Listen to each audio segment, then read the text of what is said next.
Eu sou Rafael Jafra, cabeleireiro e maquiador em Manaus e agora podcaster. Eu queria primeiro de tudo te convidar para seguir nossas redes sociais, youtube.com/podtudo com H e nosso Instagram, podtudo com H, ponto Rafael Jafra. E hoje eu estou aqui com nada mais nada menos que um convidado especialíssimo, o rei da fotografia de noivas em Manaus, meu querido amigo Maicon Monteiro. Bem-vindo, Maicon. Obrigado, Jafra. Prazer fazer Queria parte desse momento agora, né? Você que sempre cheio de projetos, agora tá aqui apostando nesse novo momento. E que legal eu poder participar desse momento Com aqui com certeza, você. não podia estar de fora, né? Meus amigos, as pessoas que trabalham diretamente comigo, eu vou querer com certeza que todos estejam aqui. Muito obrigado por aceitar o Eu é que convite, antes de agradeço. Eu tudo. que agradeço. E eu queria que tu se apresentasse pra gente. Agora eu quero que tu te dispa mesmo e se apresente como Maicon Pessoa. Quem é o Maicon, né? Maicon por Maicon. Maicon por Maicon. Então, Jafra, é interessante pensar sobre isso. Eu acho que a primeira coisa que eu posso falar que eu acredito em relação a mim é o amor. Eu sou uma pessoa que realmente eu me sinto uma pessoa amorosa que tem um dom de amar, né? É a base da minha vida. Eu me sinto envolvido dentro disso, né? Nossa, Agora, apaixonado, é? sempre apaixonado, sempre. Eu nasci apaixonado. Quando eu nasci, já nasceu cheio de coraçãozinho, assim. Coraçõezinhos, amo. Queria que tu Então, falasse um pouco da tua infância, como sim, foi, sim, quem são teus pais, como sim, foi tua história, como se iniciou essa história da venda, da fotografia. Eu sei que a gente tem uma historinha sim, bem legal aí sim, sim. do teu começo. Então, eu nasci de uma família de 4 irmãos, né? Meu pai Walter, minha mãe Raimunda. E então, na infância, tive uma infância comum, né? Mas sempre fui muito sonhador. Né? Vim de uma infância onde foi muito religiosa e ali eu tive muitos aprendizados, né? E eu acho que algumas coisas que realmente ficaram sobre mim foi sobre essa questão da vontade de crescer, de fazer acontecer, de olhar grande, de acreditar, de fortalecer seus sonhos. Isso realmente se estabeleceu dentro de mim. Tive uma infância muito boa, não posso reclamar de nada, apesar de ter sido muito simples, né? Uma juventude bem legal, tranquila. Agora, assim, é, quando chegou na minha fase de 18 anos, quando foi meu aniversário de 18 anos, no primeiro dia meu pai chegou pra mim e falou bem assim, olha, fez 18 anos, agora você vai trabalhar. E eu, caramba, eu queria e não queria trabalhar. Meu pai me colocou numa ótica do amigo dele, comecei a trabalhar ali. Eu lembro que o primeiro dia, cara, eu era muito tímido. Ao mesmo tempo que eu me achava, entre aspas, descolado, animado e tudo mais, mas quando eu fui pra viver no trabalho, eu me senti extremamente bloqueado. E é muito doido olhar por isso, porque olhando pra mim parece que não bate, Né? né? As duas personalidades. Eu sou tímido. Eu também fui uma criança tímida, as pessoas não Eu sou acreditam muito nisso. tímido, cara. Eu tô até com vergonha de estar aqui, gente. Eu ainda sou tímido, só que eu aprendi a lidar com a timidez. Eu lembro que aí o primeiro telefone, quando me ligaram na ótica, aí eu não conseguia responder, eu não conseguia falar. Eu era muito tímido. E ali eu fui tentando trabalhar isso, trabalhar, e eu fui conseguindo até que fui vender carro. Quando eu fui vender carro, eu já estava com uma outra cabeça, 20 e poucos anos, 20 anos. E, na verdade, eu não fui para trabalhar para vender carro. Eu comecei com pesquisa na empresa.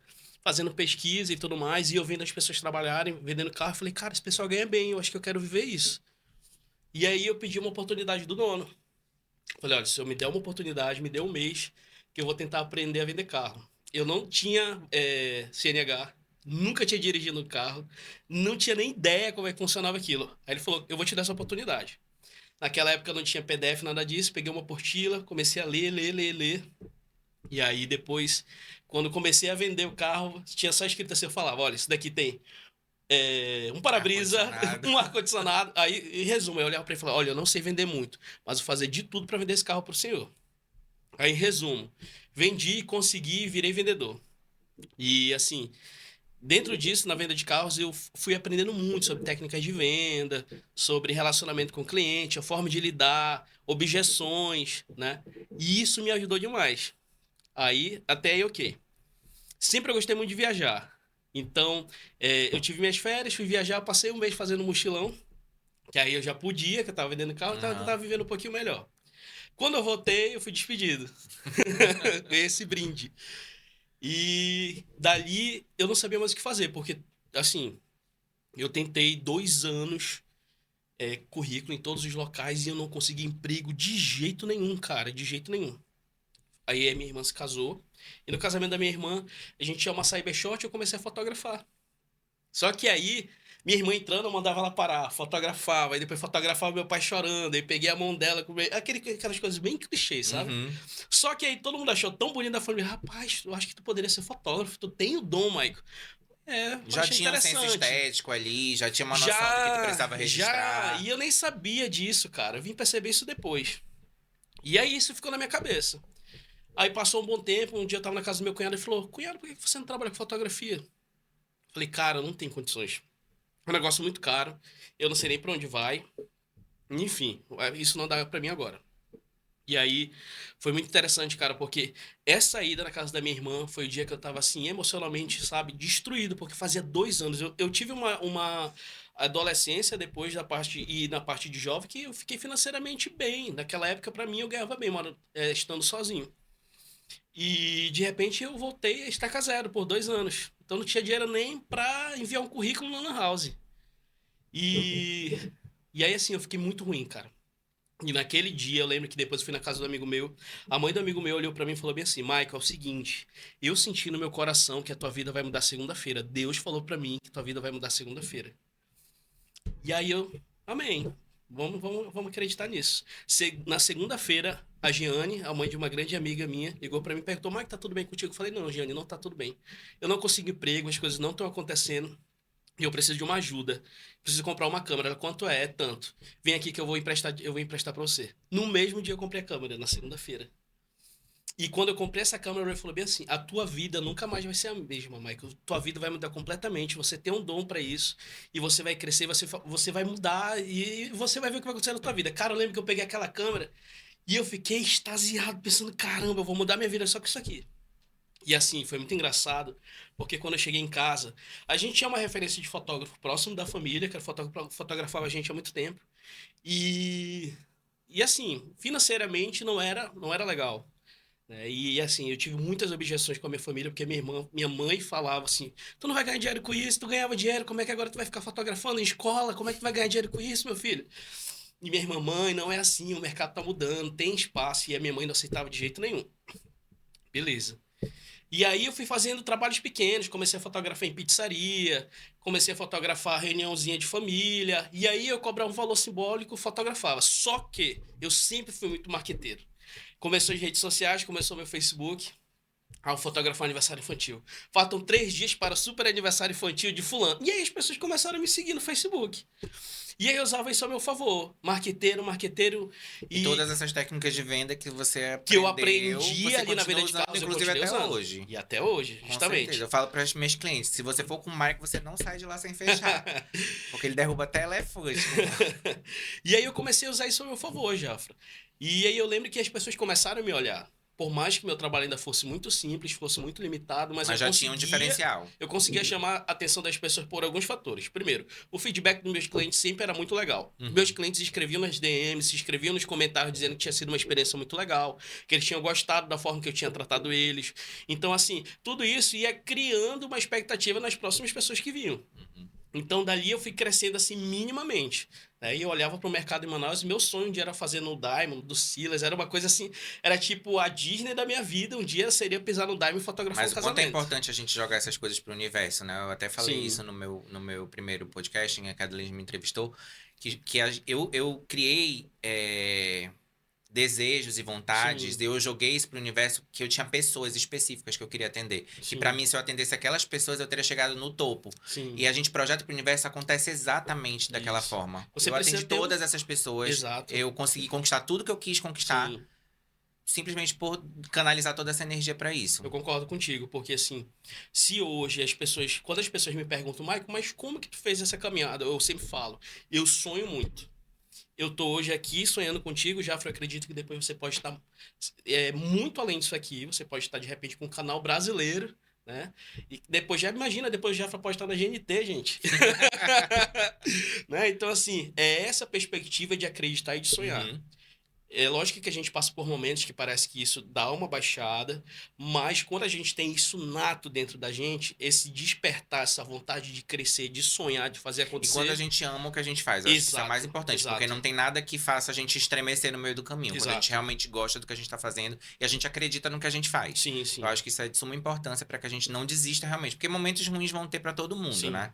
A gente viveu a situação da pandemia, que foi uma coisa que foi sim, um sim, advento que para quem trabalhava com eventos foi terrível, foi sim, devastador. Mas a gente se reinventa, a gente se recria, a gente tem capacidade de resiliência e isso é muito importante. Eu exatamente. queria que tu falasse pra gente de um episódio que eu sei que foi uma girada de chave na tua carreira, né? Foi teu Sim. primeiro casamento grande, que eu sei que foi um casamento internacional, e eu queria que tu contasse um pouco o quanto essa história mudou a tua vida. Sim, sim. Então, é muito interessante porque, assim, aparentemente eu era a pessoa menos qualificada para fazer aquilo, né? É, houve um casamento fora e de uma blogueira e haviam várias pessoas que estavam sendo cotadas em orçamento para fazer esse casamento. E na reunião, todos focavam muito na noiva, né? E eu percebi que o noivo ficava de lado. E aí, na reunião, eu parei um pouco de falar com ela, olhei pra ele e falei, você não gosta de foto, né? Ele falou, cara, eu odeio foto. Fala, se eu te contar que eu também não gosto de foto, eu te entendo. Eu sei que eu não gosto de ser fotografado, mas de repente eu posso te mostrar que existe uma possibilidade de ser legal. Eu posso te fotografar sim, ser uma fotografia leve, você vai curtir, você vai aproveitar. Terminou a reunião e falou, é ele. É ele que vai ser E fotografado, até hoje, vai ser meu e até fotógrafo. hoje eu acho que isso é um grande diferencial. Você sempre deu a importância devida ao noivo Sim, sim, e sempre trabalhou para tentar realmente desconstruir, deixar o ambiente mais agradável. sim. Isso é uma preocupação sua como prestador de serviço. E eu digo que ninguém melhor do que você para conseguir fazer com que aquele noivo que não suporta a fotografia, que Sim. detesta, no final tá pedindo para tirar mais foto. Isso é incrível. E eu acho isso muito interessante, Jafra, porque se a gente for parar para analisar, a maioria dos noivos que menos gostavam de fotos são depois São os os que que mais mais amaram gostam. e queriam mais, mais, E são mais. os meus maiores defensores, os meus maiores Aham. fãs hoje são esses noivos. É que eu olhava e falava que não gostava de foto, eu falo, cara, esse cara aqui me fez gostar de foto. A experiência que eu vivi com ele foi tão boa que valeu a pena. Voltando pro casamento, e aí foi um casamento que a GNT teve, era um programa piloto do Casando no Paraíso. E então eu aproveitei a oportunidade, fiquei amigo da equipe, me entrosei, fui Sempre, conversando, né? jeito Mike Monteiro, Malandro. me já chamando de mano, né? Aham. Quebrando já os paradigmas, chegando próximo, conversando com todo mundo. Quando o vídeo já tava brother de todo mundo, o cara olhou pra mim e falou bem assim: Olha, tu vai aparecer na abertura. E você vai ser o único fotógrafo que a gente vai deixar lá como Crédito. crédito Legal. oficial durante a temporada. Então, durante a temporada, eu fiquei 6 meses aparecendo no avião na Azul. E fiquei no site da GNT como fornecedor oficial.